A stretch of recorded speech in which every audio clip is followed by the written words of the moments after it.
Sakoloke tu bholo hotu tabada Metta bhava tu gandina tu kam tu vati dabasa Loke tadawa lili kumi pola lokata gava tuenai Metta mensu tako metta dihuta mensu taka napam benjiti Abada nini nyanya kathino kala daima Tu pholo kaya kaya chánh lấy doa Puên tì hóa tự mẫu trả mà tập chế bà dê tà tì Metta bhava bà tu ca ni na metta tì hù tòa men su ta ca na pang y ya nam phiên Hóa tì ta thông ám mông a công tòa bà sa lưu yô na bà ta đà hòa đô tì Abada nini nyanya kathino kala daima Tu can tu cô say na phya lo ích sa phiên pi gà chuê hoa Chang đà đò mù ya ba dê công tê tì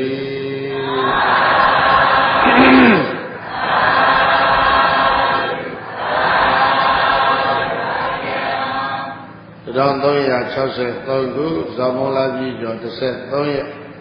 ကြာကြံကာလ9 နာရီမိနစ်30အချိန်ကစတင်လို့ရာဂုံတိုင်းမြောက်အောက်ကလာပမြို့နယ်လုံးဆိုင်ရမလွန်ဆန်လို့သင်းတော့ကဆင်ကျင်းပသောဓမ္မသဘင်ကိုယခုကမေတ္တာအာသီတမေတ္တာပဌနာနဲ့အစတင်ဖွင့်ပါပြီဓမ္မသဘင်ပွဲအခက်ရောက်ရှိလာကြသောတရားချက်ခင်သူတော်စင်ပေါင်းတို့နှင့်တကွ30ဘောင်းအရ10မျက်နှာအနန္တစัจ java လာနဲ့ရှိကြကုန်သောအနန္တသတ္တဝါတွေဘေးရခတ်သိကင်းငြိမ်းကြပါစေဆင်းရဲခတ်သိကင်းငြိမ်းကြပါစေနှလုံးစိတ်ဝါအေးချမ်းကြပါစေကိုယ်စိတ်နှပါချမ်းသာခြင်းနဲ့ပြည့်စုံကြပါစေလို့မေတ္တာဓာတ်တွေပြဝေပြီးတော့ဓမ္မသဘင်ကိုအစတင်ဖွင့်လက်ပါပြီဒီနေ့ဓမ္မသဘင်ပွဲသောရှိကြသည့်တရားချက်ခင်သူတော်စင်တွေပတ်သားလိုက်နာဖို့ဘုန်းကြီးတို့ဇာတကနဲ့ဓမ္မပဒကနေထုံးလုပ်ပြီးတော့ဇာတကမှာရောဓမ္မပဒမှာရောတဏှာပေါ့လေတပေါင်းတည်းလာရှိတဲ့ဒီဂာယုအမျိုးသားလို့ပြိဿကြီးဒီဂာယုဟိုဘက်ကဒီဂာနဲ့အာယုနှစ်ပုတ်ပေါင်းပြီးတော့ရေးထားတဲ့စလုံးကိုဒီဂာယုဒီလိုဖတ်အဲ့ဒါရပ်ပလက်ရဲ့နေရာမှာဝနဲ့ရေးပြီးတော့ဒီဂာဝုလို့ဒီလိုလည်းပဲယောက်ျားတစ်ယောက်ရှိတယ်ဒီဂာဝုဆိုတာကတော့ဇောတိကသတိကြီးရဲ့သားအဲ့ဒါကတခြားတစ်ယောက်ဒီဂာယုဆိုတာကတော့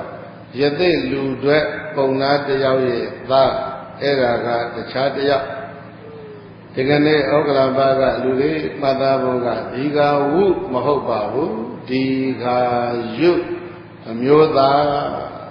ပြောပြိဿကြီးပါလေဒီဂာယုဆိုတော့အတန်တင်ပေးဒီဂာယုလို့ဆိုတော့အသက်ရှိတယ်လို့အဓိပ္ပာယ်ရအသက်ရှိတဲ့အမျိုးသားအသက်ရှိတဲ့ယောက်ျားဒီဂာယုဆိုတဲ့အမျိုးသားရဲ့အတုပတ္တိကိုမှတ်သားနာကြားကြရအောင်ဘယ်လောက်အသက်ရှိသလဲဆိုတရားကို20ကျော်တယ်နှစ်ပေါင်း120အသက်ရှိတဲ့အမျိုးသားအားကြောင့်နှစ်ပေါင်း120ကြီးသက်ရှိသွားသလဲလို့ဆိုရင်တော့ဘုန်းကြီးတို့အဖြေကိုအတူချုပ်လို့နှမျိုးပြောလို့ရတယ်တစ်မျိုးကတော့ဘုရားတရားသံဃာမိဘဆရာအသက်ကြီးသူဂုဏ်ကြီးသူတို့ကိုရှ िख ိုးတဲ့အလေးအကျင့်ကြောင့်အသက်ရှိတယ်နောက်အဓိပ္ပာယ်တစ်မျိုးကတော့သောလကထွတ်ထားမြတ်စွာဘုရားရဲ့မေတ္တာဓာတ်ကြောင့်အသက်ရှိတယ်လို့ဘုရားရှင်ရဲ့မေတ္တာလည်းပဲအားကိုးစရာတစ်ခုမိမိကိုယ်တိုင်ရဲ့အကျင့်ကောင်းဟာလည်းပဲအကျင့်ကောင်းတွေထဲမှာပါဏာတိပါဒဝရမဏိအစရှိသည်ဒါနသီလဘာဝနာဝေယဝိဇ္ဇစရှိသည်ပေါ့ဒီလိုအကျင့်ကောင်းတွေအများကြီးတွေကဒီမျိုးသားအသက်ရှိသွားတာဟာရှ िख ိုးတာပဲသက်ကြီးသူသိက္ခာကြီးသူဂုဏ်ကြီးသူတို့ကိုသူသည်ဘာလုပ်တာလဲရှ िख ိုးတာရှ िख ိုးတဲ့ဥစ္စာကအသက်ရှိစေတယ်ဒါကြောင့် အဘိဝါရဏသီလိသဒိဋ္ဌံဝုဒ္ဓပစာယိနောသတ္တရောဓမ္မဝဒံတိသောမောယဝဒံတုအာယုဝနောဒုက္ခံဗလံ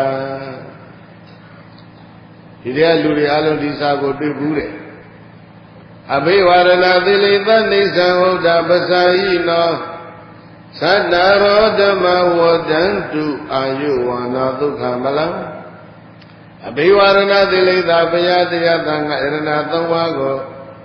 မိဘဆရာဘိုးဘွားကြီးကုန်သောပုဂ္ဂိုလ်တို့ကိုရှ िख ိုးလိရှိကုန်သောနေဇာမြေတဲ့ဝုဒ္ဓမစာယီနောကြီးကုန်သောပုဂ္ဂိုလ်တို့ကိုအယုသေးပြုတဲ့အလေးအကျင့်ရှိကြကုန်သောအမျိုးကောင်းသားမျိုးကောင်းသည်ပေါင်းသူတော်ကောင်းတို့မှာသတ္တရောဓမ္မ၄ပါးသောကျိုးတရားတို့သည်ဝဒန္တိတို့ဘွားကောင်း၏အကျိုးတရား၄ပါးကြီးတဲ့ပုဂ္ဂိုလ်တွေကိုရှ िख ိုးတယ်ဘုရားတရားသံဃာမိဘဆရာဘုရားကိုရှ िख ိုးတယ်ဆိုရင်တဲ့ရှ िख ိုးတဲ့ပုဂ္ဂိုလ်တွေမှာကျိုးတရားဘယ်နှပါးသတ္တရောဓမ္မဝဒန္တိတဲ့အကျိုးတရား၄ပါးအာယုဇာတတ္တရှိခြင်း၎င်းဝနောဇာယုံအစင်း၎င်းဒုက္ခံစကိုယ်စိတ်နှစ်ပါးချမ်းသာခြင်း၎င်းဗလံစအာခွန်ဗလ၎င်းအရိဒာယေဘယ်နှပါတိကသက်ရှိခြင်းနဲ့နှစ်ကယုံစင်းကောင်းလာမယ်တဲ့သုံးကကိုယ်စိတ်နှစ်ပါးချမ်းသာကြမယ်လေးကခွန်အားနဲ့ပြည့်စုံမယ်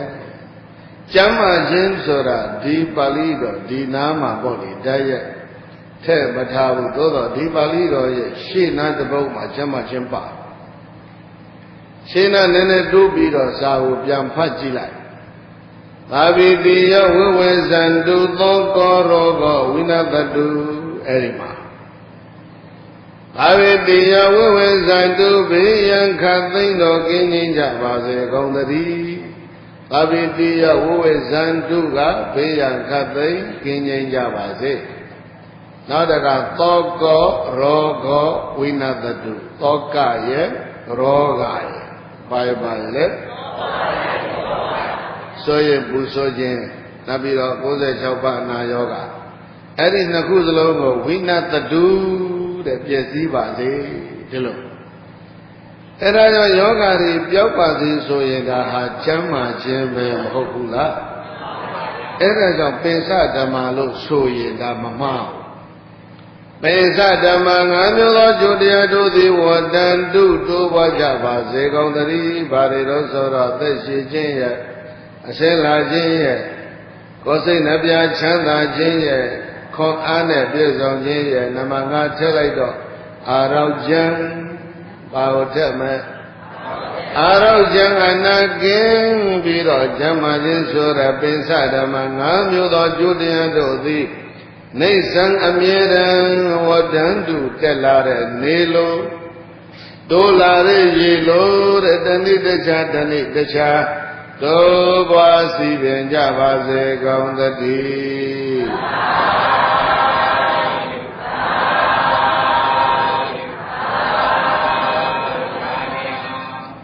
အဲ့ဒါဘေးကြီးဆက်တော့ဆယ်ဆောင်တွေစာအုပ်အာတဏတိယသောအဆုံးနာမှာဖတ်လိုက်ရင်အဲ့ဒီမေတ္တာပို့ကိုသေသေးချာချာတွေ့နိုင်တယ်အဲ့ဒါဘသူပို့တဲ့မေတ္တာပို့လဲဆိုရင်ဒီကနေ့မှတ်သားရမှာကမြတ်စွာဘုရားမေတ္တာပို့ဘသူမေတ္တာပို့ဘုရားကမေတ္တာပို့တာခုနကလေးသိရှိတာ120အာဝိတိယဝဝဇန္တုဘိယံခသိနုကင်းကြီးကြပါစေကုန်သတည်းသဗ္ဗသောကောဝိနသတုစုရင်ခြင်းမှန်သမျှအေးငြိမ်းကြပါစေကုန်သတည်းသဗ္ဗရောဂဝိနသတုအနာယောဂမှန်သမျှကင်းပြောက်ပါစေတည်းမာတိဘဝတုန္တရာယသိနောမှာဘေးရန်အန္တရာယ်ဆိုလို့ပါတခုမျှမရှိကြပါစေကုန်သတည်းဒုက္ခိဒီဃာယုကောဘဝဘဝန္တုဒုက္ခိဒီဃာယုကဘဝန္တုသင်တို့တွေ ကိုယ်စိတ်နှပြချမ်းချမ်းသာသာနဲ့အသက်ရှိကြပါစေကောင်းသတည်း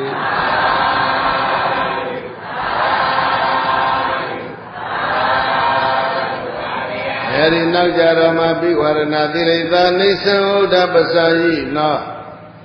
ယရဏသုံးရနဲ့မိဘဘုရားကိုရှိခိုးတတ်တဲ့ပုဂ္ဂိုလ်တို့မှာ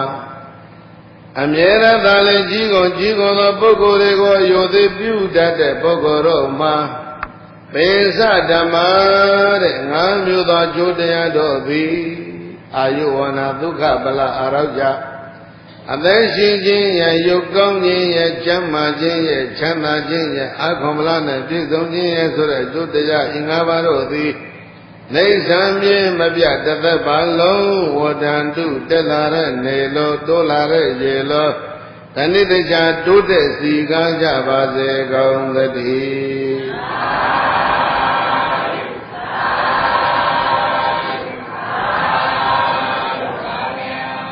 သာဝတိမြို့စေတဝန်ကျောင်းတိုက်မြတ်စွာဘုရားနေတော့ကယခုဘုန်းကြီးတို့ရွတ်ဆိုပြတဲ့မေတ္တာပို့နေတဲ့ခုနကကလေးလေးကိုမေတ္တာပို့တယ်ခွာကာစကလေးမြတ်စွာဘုရားရဲ့မေတ္တာဓာတ်ကြောင့်အသက်120ရှိခဲ့သည်အဲဒါကြောင့်ဒီကလေးကိုခေါ်တာဒီကာယုသတို့သာခေါ်ကြည့်လိုက်အသက်ရှိတဲ့ကလေးအဲ့ဒီအသက်ရှိတော့ဆိုရပူဆွေးကိုကျွတ်ပြီးတော့ပင်ပန်းဆင်းရဲစွာအသက်ရှိသလားဆိုတော့မဟုတ်ဘူးဆိုရပူဆွေးခြင်းကင်းပြီးတော့ချမ်းသာစွာအသက်ရှိစေဘာဥစ္စာနဲ့ပြည့်စုံပြီးတော့ချမ်းသာစွာအသက်ရှိတယ်အနာရောဂါကင်းပြီးတော့ကျမ်းမာစွာအသက်ရှိတယ်တချို့အသက်တော်ရှိတယ်ပိန်ချုံချိနဲ့ပြီးအသက်ရှိတာတစ်မျိုးတချို့ယောဂါတွေထူးပြီးတော့အသက်ရှိတယ်တချို့စမ်းစရာမရှိဘဲနဲ့အသက်ရှိတယ်အသက်ရှိပုံမျိုးမျိုးရှိရမှာဒီကလေးကကျမ်းမာတယ်ချမ်းသာတယ်ဝမ်းသာတယ်ဇီဝဥစ္စာနဲ့ပြည့်စုံတယ်အဲဒါကြောင့်ကျိုးတရား၅ပါးနဲ့ပြည့်စုံပြီးတော့သိရှိသွားလို့ဒီလူကိုဒီယောက်ျားဒီအမျိုးသားကိုဒီကာယုခေါ်တယ်။အဝိဓိမြို့စေတဝန်ကြောင့်မြတ်စွာဘုရားရှိနေတဲ့အခါဒီဝတ္ထုဒီသုတ်တံဒီဇတ်တော်ဖြစ်ပါတယ်။ဒီတော့သူ့ရဲ့ background နောက်ကြောင်းလေးကစိတ်ဝင်စားစရာတော်ကောင်းတယ်။သာသနာပြင်ပယသိပရပိုက်တယောက်လူထွက်ပြီးတော့မှသမီးပြိုလေးတယောက်နဲ့ညားပြီးတော့မွေးလာတဲ့သားသူကညဇာဘုရားမပွင့်ငင်ကလေးကပေါ့လေပုံနာကြီးပုံနာလူငယ်2ယောက်အသက်20သန္တရာဝကလွတ်ဖို့ရည်ရွယ်ချက်တော့တော်ကောင်းကောင်းပဲထွက်ပြီးတော့တရားကျင့်အားထုတ်ကြမြတ်စွာဘုရားပွင့်လို့သာဝတိမြတ်စွာဘုရားဇေတဝန်ကျောင်းမှာလာရောက်သတင်းသုံးတဲ့အချိန်မြတ်စွာဘုရားရဲ့ဝါတော်45ဝါမှာဇေတဝန်ကျောင်းမှာမြတ်စွာဘုရားသတင်းသုံးတာ14ဝါကစပြီးတော့ဝါဆိုတဲ့ရှေ့ပိုင်းဝါတွေတုန်းကတော့ဝါမဆိုဘူးຫນွေတို့ဆောင်းတို့နေပြီးဝါဆိုရင်တခြားရောက်သွားတယ်14ဝါမှာတဝါဆိုတဲ့ပြီးတော့မှမြတ်စွာဘုရား20ဝါကစပြီးတော့တောက်လျှောက်ပြိဋိဘဆန်တဲ့အထိသာဝတိပါကြီးဝါဆိုသွားတယ်အဲတော့မြတ်စွာဘုရားမပွင့်ငယ်ကလေးကတောထွက်ပြီးတော့ပုံနာလူလင်မျိုး2ယောက်တရားကျင့်ကြတာသန္တရာဝကလွတ်ဖို့တဲ့အဲ့ဒါသာသနာတော်ရဲ့ပြင်ဘက်ပါဠိလိုပြောရင်ဘာဟိရကပရိဘာဇကသာသနာပြင်ဘက်ကပရပိုက်ကိုဘာဟိရကပရိဘာဇကသာသနာပြင်ဘက်အကျင့်ဆိုတဲ့ကောကဝိပဿနာမပါတာသိကြတယ်သာသနာပြင်ဘက်ဆိုတဲ့ကောကပရိသတ်ကြီးသိချမှတ်တာဝိပဿနာလုံးဝမရှိဘူးသမထတော့မျိုးစုံအောင်ရှိတယ်အဲ့ဒါကြောင့်တော်ပြောတော့အဲ့ဒီယသိ2ယောက်ကျင့်လိုက်ကြတာပရိသတ်ကြီးနှစ်ပေါင်း48နှစ်ကြာတယ်ဘယ်လောက်ကြာတယောက်ကဆက်ပြီးတော့ကျင့်သွားတယ်တယောက်က48နှစ်ကြာတော့လူထွက်ပြီးတော့လူလောကပြန်လာငငယ်ချင်း2ယောက်တယောက်ကလူထွက်တယ်တယောက်ကဆက်ကျင့်တဲ့ယသိကပရစိတ်တဝိဇာရဏအဘိညာဉ်ဒေဝစကုအဘိညာဉ်စသည်ဒီလိုအဘိညာဉ်တွေရပြီးတော့ခေလို့ပြောရင်တော့ဘာကောင်းမလဲ အကြမ်းမြင်ပေါက်တယ်ဆိုမှပေါ့လေဒီလိုဟုတ်လားတကိုးတွေပါတယ် supernatural power တွေပါတယ်ရအဲ့တော့ပြန်ထွက်လာတဲ့ပုဂ္ဂိုလ်က48နှစ်ကြာမှထွက်လာတော့အသက်20မှာရသေးလို့48နှစ်ကျင့်ပြီးမှထွက်တော့သူ့အသက်က68နှစ်ရှိနေ68နှစ်ကြာတော့ပြန်ထွက်လာတဲ့အကြောင်းကဘာလဲလို့ဆိုတော့ဒုရုဆန်းဆန်းဘုန်းကြီးတို့ပြိဿကြီးမှတ်ထားငါကျင့်ထားတဲ့အကျင့်ဗြဟ္မစရိယသည်တဲ့68နှစ်ရှိသွားပြီသူတို့ကျင့်တဲ့အကျင့်ကိုခေါ်တာဗြဟ္မစရိယဘာခေါ်လဲဗြဟ္မစရိယကိုသူကျင့်တာဘယ်လောက်ကြာ68လား48လားကဏ္ဍလေးမှားသွားတယ်48သက်20ပါစကျင့်အသက်ကတော့68ကျင့်တာက48သူကိုယ်သူစဉ်းစားပုံရတယ်ကျမ်းမာရေးသိမကောင်းဘူးမကြခင်သိမှသိသွားမလားအဲ့ဒါလိုတွေးပြီးတော့သူလူထွက်ပြီးရွာပြန်လာအဲ့ဒါလူထွက်လာတဲ့ရည်ရွယ်ချက်ကဘာလဲလို့ဆိုတော့အဲ့ဒီဗြဟ္မစရိယဗီဇဗြဟ္မစရိယဗီဇ noble seed ပေါ့အဲ့ဒီမွန်မြတ်တဲ့အကျင့်ရဲ့မျိုးစေ့သိသွားလို့ရှိရင်မျိုးစေ့တွေပါခန်းသွားမှဆိုလို့သိသွားမှဆိုလို့တဲ့သူမသိခင်အဲ့ဒီမျိုးစေ့ကိုခြံထားခဲ့ခြင်းနဲ့ခြံကြောင်ပေါ့မှာတွေးတာနော်မသိခင်သူကျင့်တဲ့အကျင့်ရဲ့မျိုးစေ့တွေကိုဘာလုပ်ခဲ့ကြခြံထားခဲ့ကြအဲ့ဒါကြောင့်မျိုးချဖို့ဆိုပြီးတော့လူထက်တာပါတဲ့ဒီကနေ့ဘုန်းကြီးလူတဲ့ကိုတွေကိုဘာမှဒီထဲမှာထည့်ပြီးမရင်ညွှန်းပါဘူးနော်မျိုးချံထားဖို့တဲ့ပြန်လာပြီးတော့မှပိတ်ဖြူပြီးတော့ရေမိုးချို့ဆံမုတ်စိတ်ကျင်စွဲကိုသတ်ပဲပြီးတော့ပိတ်ဖြူကြီးနဲ့အရတဲ့အိမ်စဉ်လျှောက်ရက်တာတိမ်ပြီးတိမ်ရတော့ဟိုရင်ကပဲထွက်လောင်းနှမ်းထွက်လောင်းဆန်ထွက်လောင်းစားစရာထွက်လူလောင်းညလူကြဩရသိသူတော်ကောင်းတရားရွာပြန်ပြီးလူခါနဲ့ပေါ့လေအဲ့ဒါလူကြစားစရာလေးလုံလောင်းအောင်တော့ရပြီဒါပေမဲ့ဆက်လျှောက်တုံးပဲရွာမဆုံးမချင်းလျှောက်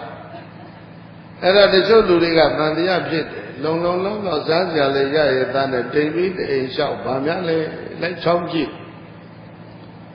သူစိတ်ကြိုက်မျိုးချဖို့လဲရမီမတွေးသလိုဖြစ်မှာပါအဲ့ဒါရှောင်းရင်နဲ့သတိအိမ်တအိမ်ရှိရောက်တော့မိသားစုအကုန်ထွက်လောင်းတာ9ယောက်10ယောက်အဲ့ဒီတဲ့သမီးပြူချောတယောက်ပါလာတာဟောဗျာပါလာတော့အဲ့ဒီအိမ်ရှိလေရောက်ပိုက်ဆံလောင်းနေယူတယ်မသွားဘူးဆန်စီပဲငရုတ်နှမ်းပြောင်းလောင်းနေယူတယ်မသွားဘူးအဲ့တော့မဟုတ်မိသားစုတစုလုံးထွက်ချီကိုနဖူးနဲ့တိုက်ရှိခိုးပြီးတော့ဘာများအလိုရှိပါသလဲလို့ရှိတာကိုပြောပါဘာကြောင့်မသွားသလဲလို့ဆိုတော့သူပြောပြီးအဲ့ဒီကြတော့မှငါဗြဟ္မစရိယဝါသဟာ48နှစ်ရှိသွားပြီကိုငါသက်ကြီးပြီကျမ်းမာရေးလည်းသိမကောင်းဘူးငါသေသွားရင်အဲ့ဒီမျိုးစေ့တွေအကုန်ပျောက်ပြက်သွားမှာဆိုလို့အဲ့ဒီသူတော်ကောင်းမျိုးစေ့လေးငါခြံထားခဲ့ခြင်းနဲ့တဲ့အဲ့ဒါကြောင့်ငါအကျင့်တွေကိုမင်းတို့ဝယ်ပြီးယူထားလိုက်တန်ဖိုးကဘယ်လောက်လဲဝယ်ပါမယ်ဟိုအိမ်ကလည်းပဲဝယ်မယ်နော်သူများကျင့်တဲ့အကျင့်ကိုဝယ်ယူရင်ရတယ်လို့ယုံကြည်တဲ့လူတွေကရှိသေးတယ်အဲ့ဒီတဲ့ဥက္ကလပကမပါဖို့အရေးကြီးတယ်သူများကျင့်ထားတဲ့အကျင့်ကိုပိုက်ဆံပေးပြီးတော့ချောင်းဝယ်ယူခြင်းတဲ့လူကအဲ့ဒါခိုင်းဝယ်ပါမယ်အကျင့်မြတ်ပฏิပတ်တွေဘာနဲ့ဝယ်မလဲတန်ဖိုးဘယ်လောက်လဲလို့ဆိုတော့တန်ဖိုးကမများပါဘူးတဲ့အသဗျာငွေ1000ပဲဆို1000ထုတ်ပေးတယ်ပြီးပလားမပြီးသေးဘူးနည်းသေးတယ်နောက်ထပ်ဘာပေးရအောင်မလဲလို့ဆိုတော့နောက်ထပ်နွားထီးနဲ့နွားမအဲ့ဒါအစုံတက်10ပေးပါနွားထီးနွားမ10စုံအဲ့ဒါပေးပါပေးလိုက်ပါပြီတဲ့အဲ့ဒါကနွားနှုတ်စားမယ်ထောပတ်စားမယ်ပေါ့လဲလုံးမယ်လဲထုံးမယ်ပြီးပလားတန်ဖို့အဲငါအချင်းပฏิပတ်ဒီလောက်နဲ့တန်ဖို့ဖြတ်လို့မရသေးဘူးနောက်ထပ်လိုသေးတယ်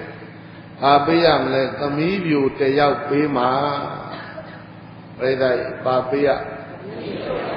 ဗြဟ္မစရိယမွန်မြတ်တဲ့အကျင့်ကိုဘာနဲ့အယောင်းဝယ်တဲ့ပါသမီးပြိုနဲ့အယောင်းဝယ်လှုပ်တာတဲ့နော်အဲ့ဒါယုံယုံကြည်ကြည်လေးလေးစားစားသမီးပြိုလေးကိုပေးလိုက်ကြတယ်အဲ့တော့ပြောရတော့သိမကောင်းဘူးနော်လိန်တဲ့လူနဲ့အလိန်ခံတဲ့လူလိန်တဲ့လူကိုလိုက်ရှာရင်ရှာရှာပါပါတယောက်တလေပဲရှိမယ်အလိန်ခံမဲ့လူကပုံများအဲ့ဒီလိန်ခံမဲ့အထဲမှာဩက္ကလပကမပါစီနဲ့ဒါပဲအရေးကြီးတယ်နော်အဲ့ဒါသူတော်ကောင်းဓာတ်ရအောင်လို့အမေခေလို့ပြောရင်ဓာတ်စည်းကျင်တာပေါ့လေနော်ဓာတ်စည်းတယ်ပါတာဘာဓာတ်လည်းမသိဘူးနော်ဘုန်းကြီးတို့ပိဋကမှာတော့ဓာတ်မျိုးစုံရှိတယ်ဓာတ်18ပါးတို့ဘာတို့အဲ့ဒါရှိတယ်အဲ့ဒီတကာမဓာတ်ဆိုတာပါတယ်နော်အဲ့ဒါဓာတ်စည်းဖို့ပေါ့လေအဲ့ဒါရောက်ပါတယ်အကျင့်ပฏิပတ်တွေဟိုလည်းသမီးပေးပြီးတော့ဝယ်လိုက်တယ်ဆိုတော့ဘာပြည့်သွားပိုက်ဆံ1000ရဲ့နွားအကောင်20ရဲ့သမီးပြိုလေးရဲ့ပေးလိုက်တော့ပါသွားအဲ့ဒီရသိလူတွေကြီးအဲ့ဒီသမီးပြိုနဲ့ပေါင်းပြီးတော့တနေ့လောက်ကြာတော့သားတစ်ယောက်ဖွာတာတဲ့အဲ့ဒါမျိုးချံခဲ့တာမျိုးချံခဲ့တာမျိုးစေ့တွေဓာတ်တွေဟိုမှာကြံနေရခဲ့ဘုန်းကြီးတို့ခန်းငယ်ငယ်ယဟန်ဆယ်ဝါလောက်ကဘုန်းကြီးတို့ဆရာနေစကန်းဆိုတော့ကြီးအဲ့ဒီတရားကိုမန္တလေးမှာဟောတယ်အဲ့တော့ဆရာတော်သက်တော်က64နှစ်လောက်မှာဘုန်းကြီးမမိနေအဲ့တော့ဆိုတော့ကဒီစဟောတော့အဲ့တော့ပလင်မော်ကနေပြောတယ်ဟေးမင်းတို့ရွှေမန်းကလူတွေကပြောခြင်းနဲ့ကြွားတယ်အဲ့ဒီလိုများသာအချင်းပฏิပတ်ကိုဟလာအမျိုးသမီးနဲ့အကြောင်းဝယ်လို့ရတန်းဆိုလို့ရှိရင်အမျိုးသမီးပေးပြီးတော့မျိုးစေ့ကိုခြံခဲ့လို့သူတော်ကောင်းမျိုးစေ့ကူးလာမယ်ဆိုရင်ကွာတဲ့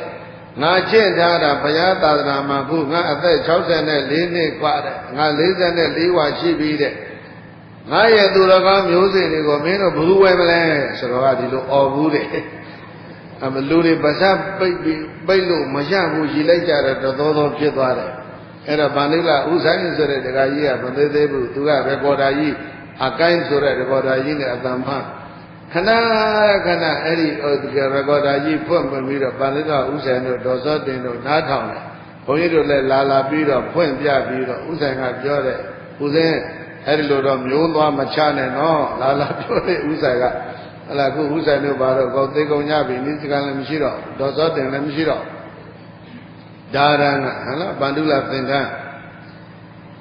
ဒီတော့ရေသားလေးတယောက်ဖွာတဲ့အခါကျတော့ဖွာသောနေ့မှာပဲဟောမြင်းမို့တောင်ရဲ့မြောင်းမျက်နှာမှာဝေသဝနမင်းဆိုတာဝေသဝဆိုတာဘလူးပဲကုဝေရလည်းခေါ်တယ်တယောက်တည်းနှစ်နမအဲ့ဒီကုဝေရသို့မဟုတ်ဝေသောဆိုတဲ့ဘလူးနမင်းကြီးမှာဘလူးကြီးမှာတလတယောက်အနာကလှုပ်ကြွေးတဲ့အလှုပ်ကြွေးဘလူးလေးတွေတလတယောက်ဟိုခေတ်လိုပြောရင်ဘာလဲဂျူတီချင်းနဲ့ပေါ့အဲ့တော့ဘလူးလေးတယောက်တာဝန်စိတ်လို့ဂျူတီချင်းလိုက်တဲ့အချိန်မှာအဲ့ဒီဘလူးလေးကိုခုနကဘလူးကြီးကမင်းကွာငါ့အပေါ်မှာသစ္စာရှိနဲ့တာဝန်သိတာဝန်ထမ်းတာတလတခြားအနာကလှုပ်ကြွေးတဲ့ပုဂ္ဂိုလ်တွေထက်မင်းရဲ့လှုပ်ကြွေးမှုကပိုပြီးတော့ရှင်းတတ်เสียကောင်းတယ်ငါမင်းကိုဆုလတ်ပေးမယ်ဘာဆုလိုချင်တယ်လဲပြောစမ်းဆိုတော့အဲ့ဒီဘလူးလေးကဝေသဝနမင်းကြီးရဲ့အနာက PSO ပေါ့လေဘလူးလေးကပြောတာ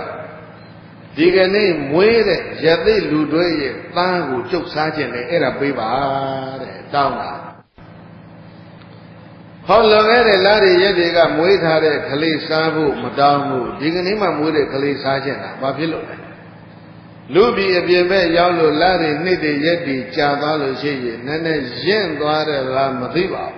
သောပေါ့လို့ရှိရင်လည်းကြီးတွေပါတွေကပ်ပြီးတော့ညစ်ပတ်သွားသလားမသိပါဘူးဖွာချင်းကလေးကသန်းသန်းရှင်းဖြစ်ပုံရတယ်ဒါဘလူးကြိုက်တယ်ပေါ့လေ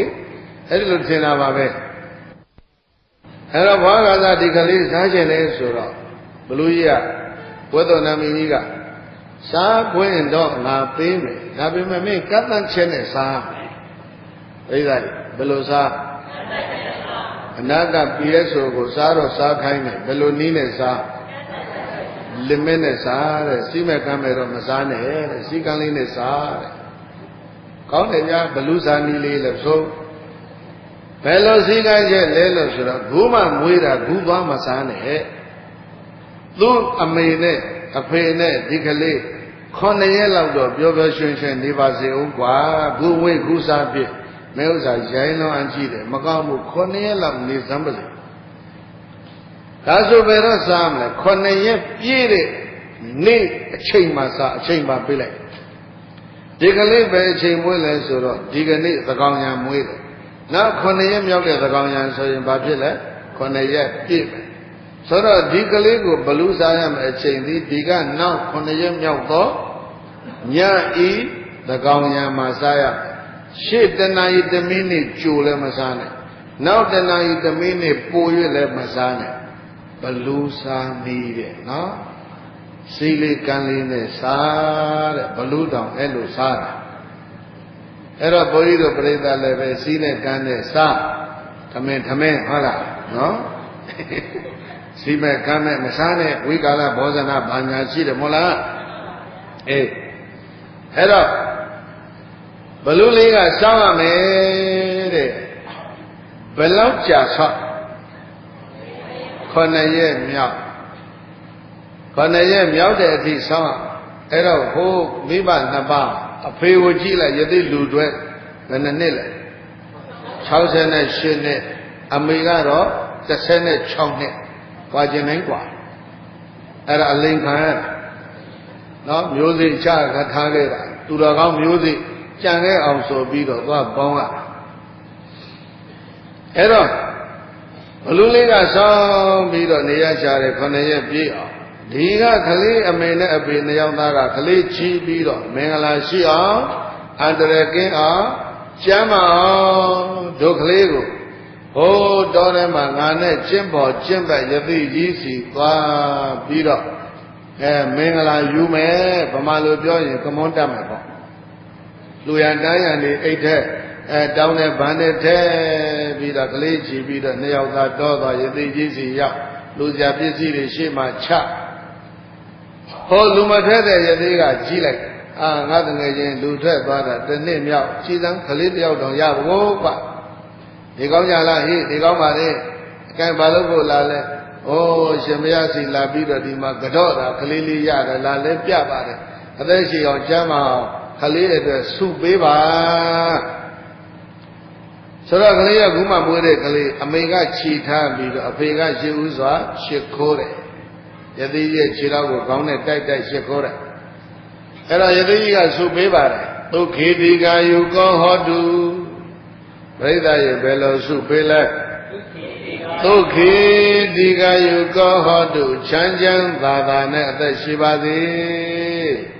အဖေရှိခိုးတဲ့အချိန်ဒီတော့မှအမေလက်ထက်ကကလေးအဖေလက်ထက်ပြောင်းအမေကတခါရှိခိုးအမေပုံလေးမလေးကိုလည်းပဲဒုက္ခေတိကာယုကောဟောတုချမ်းချမ်းသာသာနဲ့အသက်ရှိပါစေ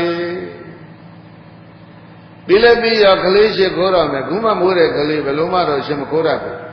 အဲ့တော့မေဖေ2 ယောက်သားကကလေးကိုကြည့်အိုးလက်ကလေး2 ဘက်ပူးယသိကြီးရဲ့ခြေဦးဟော2 ဘူးလေးနဲ့ကလေး2 ဘူးလေးနဲ့တိုက်ပြီးတော့လက်ကလေး2 ဘက်ပူးထားတာလေးနဲ့လည်းခြေဦးတိုက်ပြီးတော့ရှစ်ခိုးတာသက်ရှိစေခြင်းလို့အဲ့တော့ယသိကစုပေးတယ်တဲ့ဒုက္ခိဟောတုတဲ့ဒီကယူကောမပါဒုက္ခိဟောတုချမ်းသာပါစေဒုက္ခိဟောတုချမ်းသာပါစေဒီကယူကောအသက်ရှိပါစေရဲ့လို့မပါအဲ့ဒီမှာအမေဖေ2 ယောက်သားကစောဒကတက်တယ်ခေလို့ပြောရင် complain ကျောင်းတော်2 ယောက်တော့အသက်ကြီးကုန်ပြီသေကနီးနေပြီအဖေကသေကနီးပြီ68ဟဟလား69ရောက်ပြီဒါတော့သက်ရှိပါစေစုပေးတယ်အမေကလည်း18နှစ်18နှစ်သက်ရှိပါစေစုပေးတယ်ခုမှမွေးတဲ့ကလေးကိုဘာဖြစ်လို့မင်းအသက်ရှိပါစေလို့စုမပေးသလဲမေးတော့ယသိကပြောတယ်မင်းကလေးအသက်မရှိဘူးကွာ9 ရက်ဆေးတဲ့နေ့မှသိမယ်ယသိကမြင်တယ်နော်အဲ့ဒါကြောင့်ပြောတာအကြမ်းမြင်ပေါက်တယ်ဆိုတာကျင့်ထားတာသိတော့မဆိုးဘူးအဲ့တော့အကြမ်းမြင်ပေါက်ဆရာကြီးကဘာပြောလဲ9 ရက်ဆေးတဲ့နေ့သိမှမဟုတ်လို့သက်ရှိပါစေငါစုမပေးဘူးတဲ့ကဲ သူတို့များကြတော့မြင်းနေကြားနေတော့အသက်ရှိမဲ့လူကိုရှိပါစေစုပေးတာကတော့လိုက်လျောညီထွေရှိတာသေမဲ့လူကိုအသက်ရှိပါစေလို့စုမပေးတာကတော့သူစုပေးဟာအလကားဖြစ်သွားမှာဆိုလို့အဲ့ဒါယသိစုပေးတာကိုဘုန်းကြီးကတော့ဒီလိုသုံးသပ်ကိုဘုန်းကြီးတို့ပြိတ္တကြီးဩဃာသကြောတော့ဘုန်းကြီးတို့လည်းပဲစုပေးထုံးစံနဲ့ပေးချိုက်တာပဲဟုတ်လားမဟုတ်လားမသိဘယ်သူမှဘာဖြစ်မှလည်းမသိဘူးဟုတ်လားအသက်ရှိပါစေရောချမ်းသာပါစေရောအကုန်လုံးပါရှိမလားမရှိမလားချမ်းသာမလားမချမ်းသာလားဘုန်းကြီးတို့ဘာမှမသိပဲနဲ့ရမ်းပေးတာအဲ့တော့ပြိတ္တကလည်းအဲ့ဒါပေးလိုက်ရလိမ့်မယ်တင်ပြီးတော့ပေးသိစုပြရပါလို့ဘုရားတချို့ကဒီလိုလိုက်လျောညီထွေလောက်ကြတာပွဲလန်းတဲ့ပင်ဆိုတော့ဒီတိုင်းတချို့ကလည်းပဲအဲ့ဒါဘာမှမသိတော့အာမမသိပါဗျာတချို့ကလည်းဒါဘာမှမသိတော့သာဓုပါဗျာသာဓုခေါ်မှလည်းမဟုတ်ဘူးအာမဘာနေလည်းမဟုတ်ဘူးဒါကစုပေးတာဆိုတော့ပေးသိစုပြရပါလို့ကြိုက်ရင်ပေါ့ဟုတ်လားမကြိုက်ရင်လည်းပဲပြရပါလို့မဆိုပဲနေုံရှိတာနော်အာမဘာနေတော့သာဓုလူနဲ့တော့မဆိုင်ဘူးဒီနေရာဟောမှာယသိစုပေးတာကအမေရောပေရောသိရှိပါစေချမ်းသာပါစေခလေးကြတော့ချမ်းသာပါစေပဲသိရှိပါစေပါလားမပါအဲ့ဒါကိုမကျေနပ်တော့သောရကတက်တဲ့အခါမှာမင်းတို့ခလေး9ရက်ရှိတဲ့နေ့သိမယ်ကွာအသက်မရှိဘူးအဲ့ဒါကြောင့်သိရှိပါစေရဲ့လို့ငါစုမပေးတာမြင်နေတဲ့အတွက်ကြောင့်သူစုပေးအလကားဖြစ်မှာဆိုလို့ထက်မပေးဘူးအဲ့ဒါဆိုလို့ရှိရင်ဒီကလေးအသက်ရှိအောင်ဘယ်လိုလုပ်မလဲဆိုတော့ပါဠိလိုသူလျောက်တာပြောမယ်ဟေနာဟိဗျာမနပရိဒံကရောထဒီကယုကထာယဗျာမနဟောရှင်ယသိဒေနဟိတို့သို့ဖြစ်ပါမူကားဒါရကသအာမကဗုဒ္ဓသာငါတို့ရဲ့သားအတွက်ဒီကယုကထာယသက်ရှိစေဖို့ရန်လုံးငါ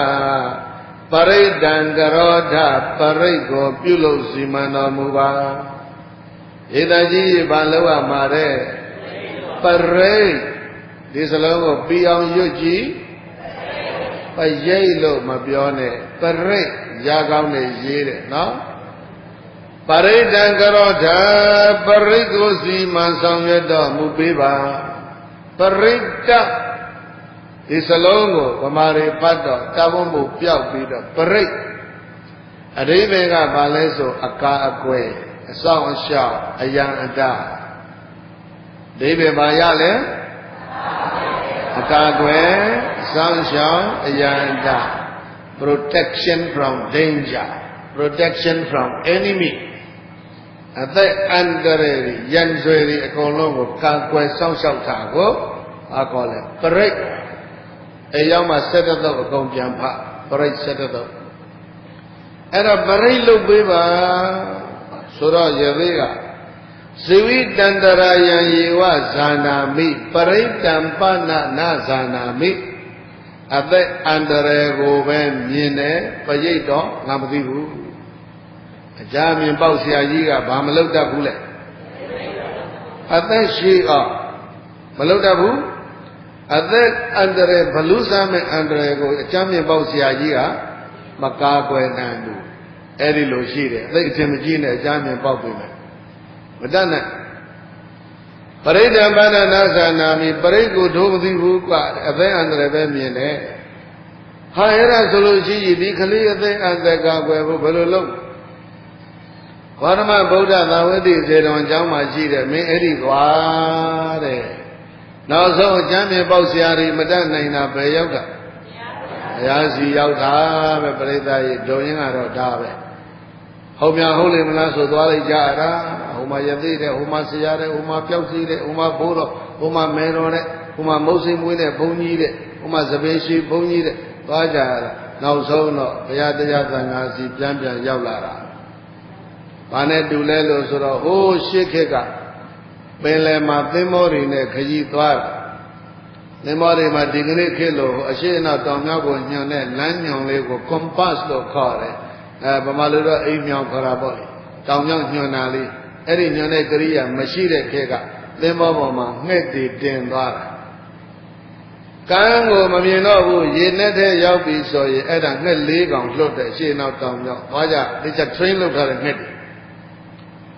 အဲ့ဒီငှက်တွေကိုဘာရှာခိုင်းတယ်လဲဆိုတော့ကုန်းမီကိုရှာခိုင်းတာဘာရှာခိုင်းလဲ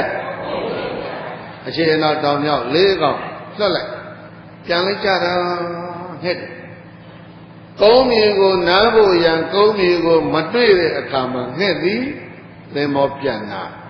နော်နားစရာကုန်းလို့မြင်ကြီးလို့မတွေ့ရင်အဲ့ဒီငှက်ဘာလို့ပါလဲသင်္ဘောပြန်နားရတယ်ဟုတ်လားကုန်းမီနားစရာတွေ့တဲ့ငှက်ကတော့ဘုံဘောနားသွားဒါဆိုရင်သင်္ဘောကြီးကဘာသိလဲပြန်ငှက်ပြန်မလာတဲ့ဘက်ဟာမြေကြီးကုန်းမြေကြီးရှိတဲ့ဘက်ပဲဆိုသင်္ဘောအဲ့ဒီသွားသဘောနောက်မဟုတ်တာတခုရှိသေးတယ်ခဲကကြိုးကြိုးစားစားပြန်ပြီးတော့ကမ်းရှာဖို့သွားလိုက်တာကမ်းလည်းပဲမတွေ့ပြန်တော့ပြန်တယ်သင်္ဘောလည်းပြန်မရောက်ဘူးကမ်းလည်းရှာမတွေ့ကြားထဲမှာအတောင်ကြောင်းနာပြီးတော့ရေထဲကျသွားတဲ့ကောင်ကမသိဘူးလားအဲ့ဒါကမ်းမရှိပဲနဲ့ကမ်းရှာမတွေ့လို့သိတဲ့ကောင်နော်ဒီတော့ဒီဥပမာကဘုန်းကြီးတို့ပြိဿအတွက်ဘလောက်ကောင်းတယ်လဲလို့ခုပြိဿကြီးကဘာရှာတယ်လဲဆိုရင်ကမ်းရှာနားဖို့ခေါ်ဖို့ဘာလို့ခေါ်လဲနားခိုးစရာ shelter ပေါ့တော့မ refuge ပေါ့လေအဲ့ဒါရှာ safety refuge နော်ဘေးရန်အန္တရာယ်ကင်းတဲ့အာကိုရရှာဘာလွတ်ရှာတယ်လဲလို့ဆိုလို့ရှိရင်စိတ်မဆိုးနဲ့သင်္ဘောလွတ်ရှာဘာလွတ်ရှာညစာဘုရားဤဓမ္မနော်ပိဋကတ်၃ဘုံသီလသမารိပညာနောက်တစ်မျိုးပြောရင်မဲခင်၈ပါးဆိုတဲ့သင်္ဘောကြီးကိုလက်လွတ်ပြီးတော့ဘာထွက်ရှာနားစရာလေးများရမလားလို့ရှာတာနားစရာမတွေ့ဘယ်ပြန်ခဲ့ရသင်္ဘောကိုပြန်ပြေးအောင်ပြန်ကြတဲ့ရှာတော့ရှာကြည့်ပေါ့ဗျာရှာတော့ရှာကြည့်ပါနားစရာမတွေ့ရင်ပြန်လာခဲ့ပါနားစရာလည်းမရဘူးပြန်လည်းမလာဘူးဆိုရင်တော့သိကြရောဘဝအဲ့ဒီလိုဖြစ်နေတယ်ဒီကနေ့လူအများစုကခိုကိုရအာယိရှာကိုယ့်ရဲ့ကိုယ်ကိုယ်ရရဏသုံးပါးကိုလွတ်ပြီးတော့ရောက်စေဆရာကများဘိုးတော်ကများမေတော်ကများအချမ်းအမြင်ဆရာကြီးကများအိုးနတ်ဒေဝတွေကများတို့တဲ့ကိုကိုရပေးလိမလားမုတ်စိပွေးတဲ့ဘုန်းကြီးကများအာကိုဆရာကြမလားစသည်ရှာလိုက်ကြကန်းရှာအောက်ဆုံးကြတော့ဘုရားတရားတန်ခါစီပြန်ရောက်ကြရတာပါပဲတဲ့သင်္ဘောကိုပြန်နားပြအောင်နာမနာရင်ရေလေကောင်အလုံးပြေသွားအဲ့ဒီဥပမာကိုမြတ်စွာဘုရားကကေဝတ္တသုတ်တံမှာဟောတော်မူတာဖြစ်ပါတယ်နော်ဘုန်းကြီးတို့ထွင်တဲ့ဥပမာမဟုတ်ဟုတ်ပြီမြတ်စွာဘုရားဓမ္မောက်ကိုရောက်လာတဲ့ဒီသားမိသားဖ၃ယောက်သားဩမြတ်စွာဘုရားနဲ့တွေ့တဲ့အချိန်မှာပြိဿကြီးအဖေကရှ िख ိုးပြန်တယ်ဘုရားကသုခိတိကာယုကောဟောတုအသက်ရှိပါစေကျမ်းပါပါစေချမ်းသာပါအမေရှ िख ိုးပြန်တယ်သုခိတိကာယုကောဟောတုအသက်ရှိပါစေချမ်းသာပါစေခလေးရှ िख ိုးတဲ့အခါကျတော့ဘုရားလည်းပဲအသက်ရှိပါစေလို့ဆုမပေးဘူးတဲ့ဘုရားလည်းဒီတိုင်းယသိဆုပေးသလိုချမ်းသာပါစေတာမင်ညအဲဒီမှာမိဘနှစ်ပါးကမြတ်စွာဘုရားဘယ်နဲ့ကြောင့်ခလေးအသက်ရှိဖို့ဆုမပေးသလဲလျောက်တော့မြတ်စွာဘုရားပြောတယ်နင်းတို့သား9ရက်ရှိတဲ့နေ့သိမဲ့တရောင်ကျော်သိမဲ့ဘလူးစားလို့သိမဲ့ဘုရားကဒီလိုသိကြအကုန်ပြောအဲ့ဒါကြောင့်မို့လို့သိမဲ့ကလေးကိုသက်ရှိပါစေတို့များဆုမပေးဘူးကွာအဲ့ဒါဆိုရင်သက်ရှိရောမြတ်စွာဘုရားပရိတ်စီမံပါလျှောက်တော့အေးဒါဆိုကောင်းပြီငါစီမံပေးမယ်ပရိတ်သရေဘယ်သူစီမံပေးမလဲကဲမင်းတို့မိဘတစ်ပါးအိမ်ပြန်သွားအိမ်ရှိမှမြေညှိသဲမြူခင်းရာဇမတ်ကမန္တထိုးရေပြီးအိုးတယ်ကြာပန်းနေဆွဲမပြောပင်စား decoration လုပ်ခိုင်းတာရှင်းထုတ်ပြီးတော့မှအဲ့ဒီရာဇမတ်ကထားတဲ့မန္တအလယ်မှာနေရာခင်းအလဲကောင်မှာခလေးပခဲနဲ့ချအရက်ရှင်းမျက်နှာတန်ခါ၈ပါးထိုင်ဖို့နေရထိုင်၈ခုခင်းလိုက်တန်ခါဘယ်နှပါးသာ ရသော်ဘုရားကငါသံဃာ၈ပါးလွတ်ပေးမယ်ကွာဆိုပြီးတော့နေရာခင်းချင်းပြီးသတင်းပြန်ပို့တော့ဘုရားကသံဃာတော်၈ပါးလွတ်လိုက်စားမဲ့ဘလူးလေးကအဲ့ဒီခလေးသွားလျာရှောက်လိုင်းနေတဲ့9ရက်စိမဲ့အချိန်နော်သူစောင်းပြီးတော့ချောင်းနေအဲ့ဒီမန္တလေကောင်ချဘုရားလွတ်လိုက်တဲ့သံဃာ၈ပါးကရှင်းနေရာကထိုင်ပြီးတော့နေလုံးပေါက်ညလုံးပေါက်ပရိတ်ရွတ်ပါလေတဲ့အင်္ဂါတော်ဒီဘာရွတ်လဲပဋ္ဌာန်းရွတ်တာမဟုတ်ဘူးပရိတ်ရွတ်တာနော်ဒီကနေ့တော့ပဋ္ဌာန်းပွဲတဲ့ပရိတ်ပွဲမရှိဘူးအဲ့တော့အန္တရာယ်ကင်းစေဖို့ဆိုပြီးတော့ protection from danger နော်အန္တရာယ်ကိုကာကွယ်ဖို့သံဃာတော်၈ပါးပရိတ်ရွတ်တယ်24နာရီ၈ပါးတဆိုင်နောက်24နာရီတည်းရဲ့8ပါးတဆိုင်ဒါဘုရားစီမံတဲ့ပရိတ်ပွဲအဲ့လို8ပါးတဆိုင်8ပါးတဆိုင်နဲ့ပြိဿကြီး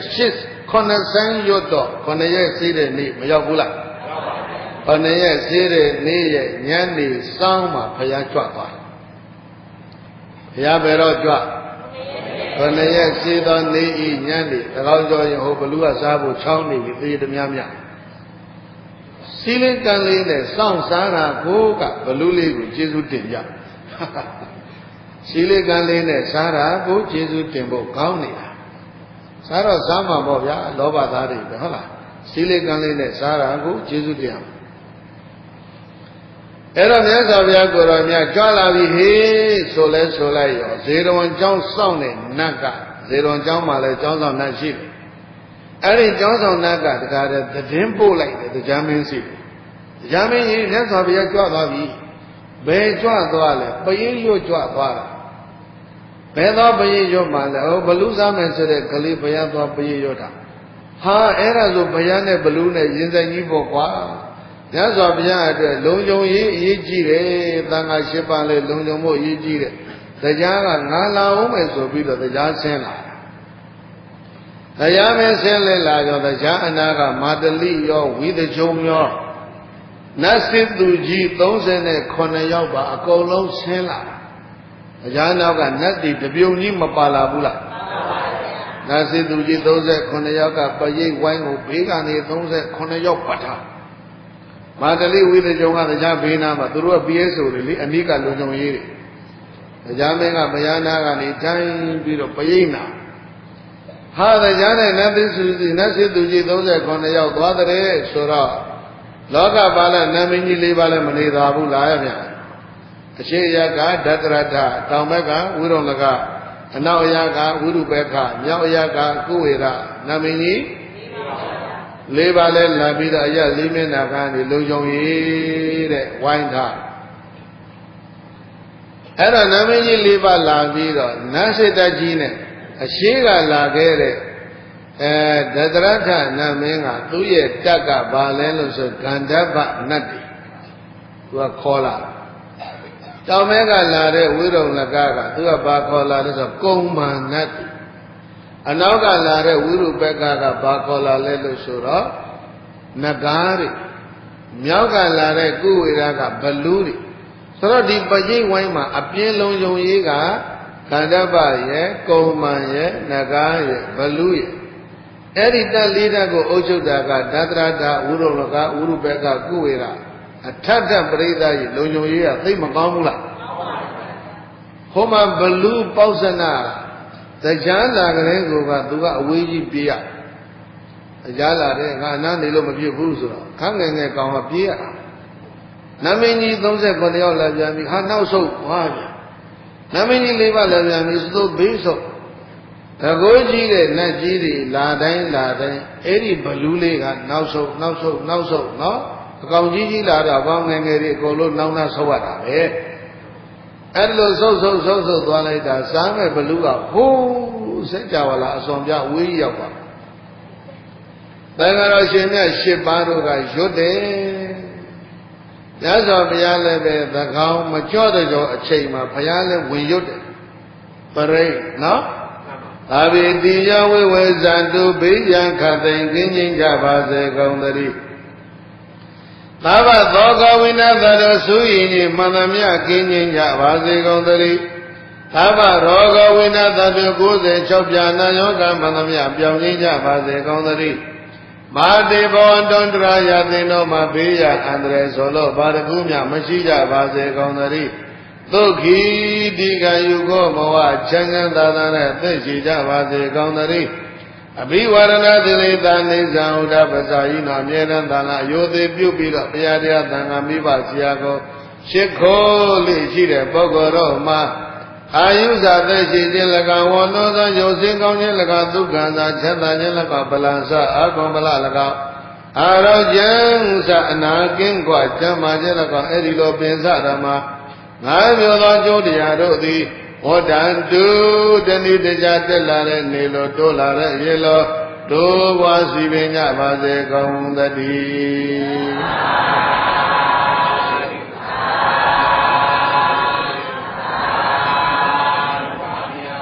ဧသာရဲ့အဲ့ဒါဘုသူမေတ္တာပို့တယ်ရသော်ဘုရားရဲ့မေတ္တာပို့ဒီပရိသတ်ကြီးဒါပရိတ်ဖြစ်သွားတယ်ဘာဖြစ်လဲဟောစားမဲ့ဘလူအဝေးကြီးရောက်သွားပြီ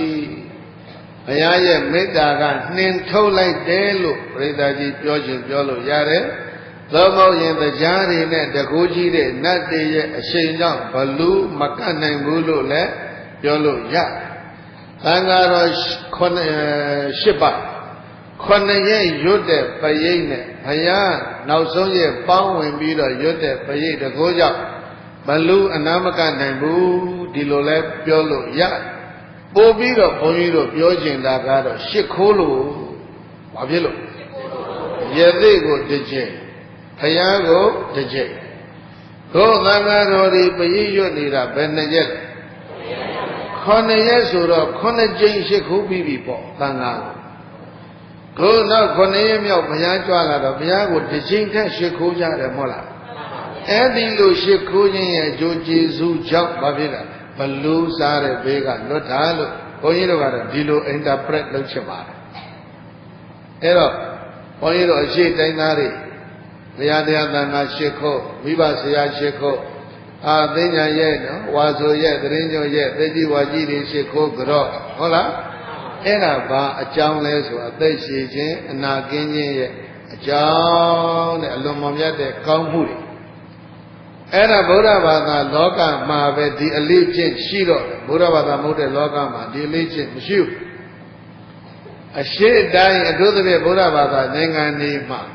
ကလေးလေးတွေမွေးလာပြီး9ရက်ကလေးကိုကဘုရားတရားသံဃာနဲ့တွေ့ရတာသံဃာပင့်ဆွမ်းကပရိယောနော်မွေးပြီးကလေးဒီလိုလုပ်ကြ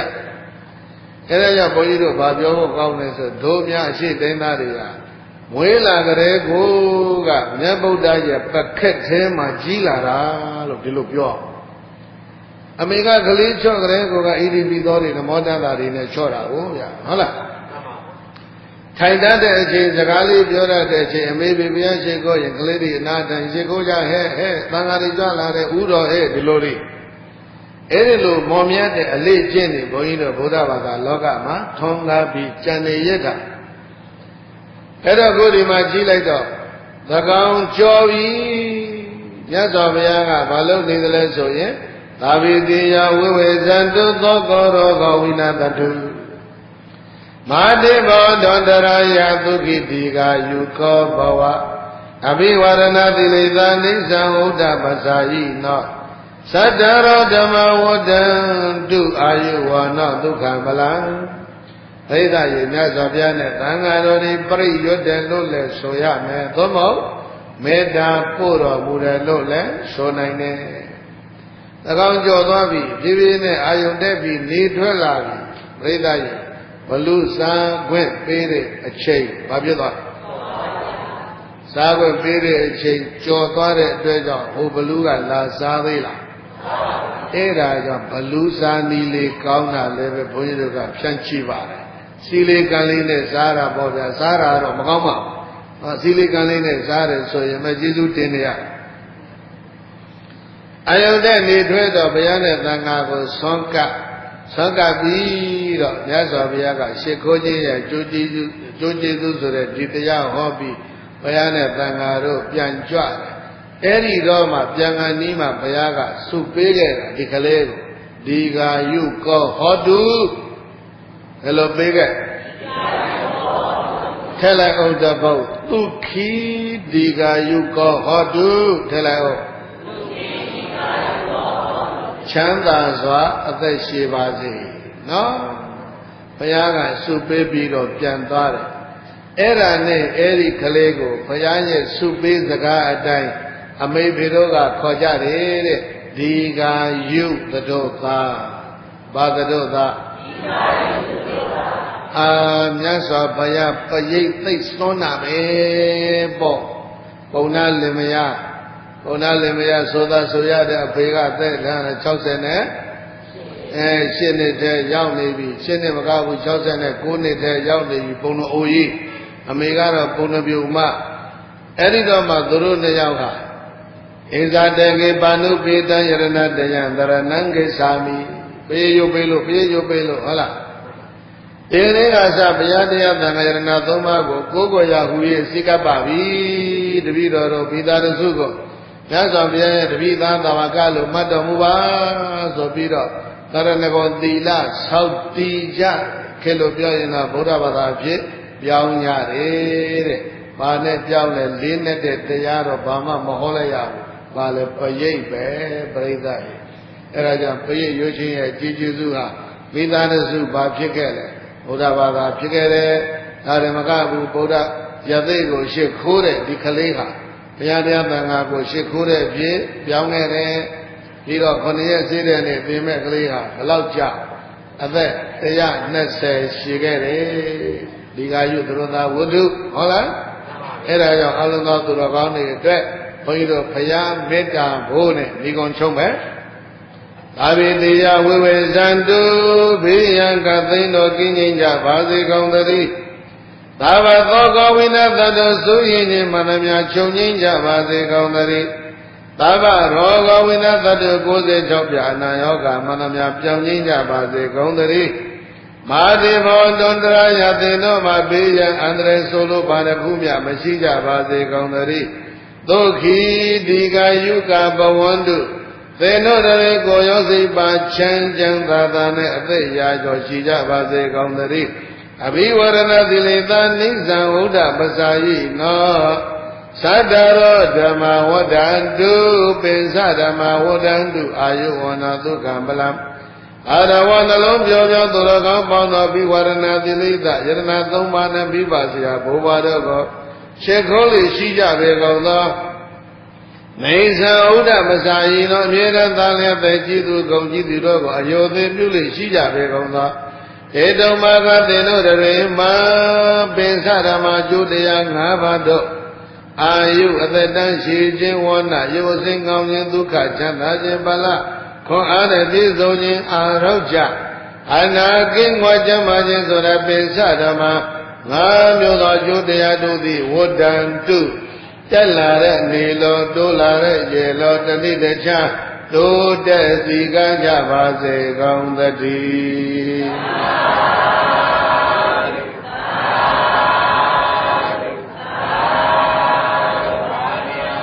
အလုံးစုံဣဒံမေပုံညံဘောရိညာဏတ္တပစ္စယောဟောတုရှင်ဘုရားဘုရားတပည့်တော်တို့ဤဓမ္မဒါနဓမ္မပူဇာဓမ္မသဝနာဓမ္မဒေသနာဤကောင်းမှုသည်သစ္စာလေးတံတရားမှန်ကိုအိုင်ချခြင်းတင်သိမြင်နိုင်သောဘောရိညာဤအထောက်အပံ့ဖြစ်ပါစေတည်းဤကောင်းမှုကုသိုလ်ဖို့ကိုကြွရောက်လာသောပရိသတ်ကိုအစပြု၍30ပုံရှင်လီကုန်သောနတ်လူပြမသတ္တဝါပေါင်းတို့အားအညီအမျှဝေငှပါကုန်၏ သို့ထောများစွာတတ္တဝါတို့သည်ဤကောင်းမှုအဖို့ကိုရှားသိကြ၍အမြရ၍ဝမ်းသာကြသည်ချမ်းသာကြသည်ဖြစ်ပါစေသောအမြတ်